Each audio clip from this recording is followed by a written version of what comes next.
Bumukas ang puso ng Virelia na parang sugat na kumikislap ng tawirin ni Laem ang huling bilog ng mga ugat.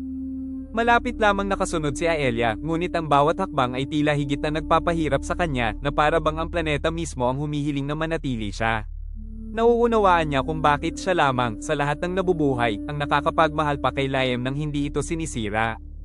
At ang pag-ibig na iyon, gayunman, ay hindi na makaliligtas sa gagawin nila. Mahina ang pagyanig ng Iloa, ang puno ng diwa. Ang malalawak nitong sanga ay halos yumuko sa bigat ng libong alaala. Ang mga mukhang inukit sa balat nito ay pumipintig, naglalaho, muling lumilitaw, na para bang ang sinaunang pusong ito ay nakikipaglaban upang manatili sa isang matatag na anyo. Naghihintay ito, hindi sa isang Diyos, hindi sa isang Esen, hindi sa isang tao, kundi sa isang nilalang na siyang pinagsama ang lahat ng iyon. Ipinatong ni Laem ang kamay niya sa balat ng puno. Naramdaman ni Aelia na ang buong gubat ay pinipigil ang isang hikbi. Hindi siya nagbago, hindi siya naglaho, wala nang kasing simple. Nagsimula ang ritual tulad ng isang pagdulas, isang tahimik na punit. Nagsimulang matuno ang alaala ni Laem, ang marupok na hibla nito na gawa sa takot ng pagkabata, mga ninakaw na sandali, mga gabi kasama si Aelia sa ilalim ng canopy, sa buhay na materya ng puno. Bawat tipak ng alaala ay nagiging banayad na liwanag na sinisipsip ng mga ugat ni Iloa.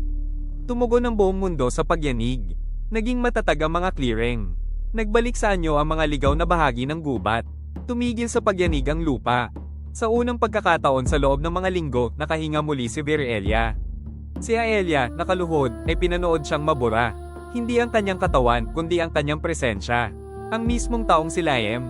Maging ang kanyang mukha ay waring kumukupas, parang panaginip na nalilimot paggising. Sa isang buntong hininga, naunawaan niyang siya lamang ang makakaalala. Mananatili ang pag-ibig niya kahit maglaho ang pangalan at anyo nito. Dahil hindi ito ipinanganak mula sa pighati, kundi mula sa pagnanais na sobrang tao at sobrang totoo upang matuno. Nang matapos ang ritual, wala na si Laem.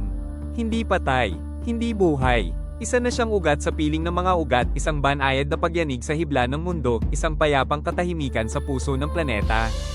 Tumigil ang mga awit ng Essence. Naglaho ang mga artipisyal na Diyos.